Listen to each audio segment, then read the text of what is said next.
Ayan, so ang contractor nga pala natin dito guys is Team Buboy. And is-supervise sila ng JDR. Quick hauser tayo muna din sa loob. Meron pa tayong service area. I-extend nila po yan. Yan. Sa extension ng ating kitchen. Tapos dito naman sa loob.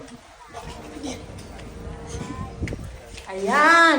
So, meron tayong floor area dito guys na 77 square meters. Ito, kasama na to pang turnover.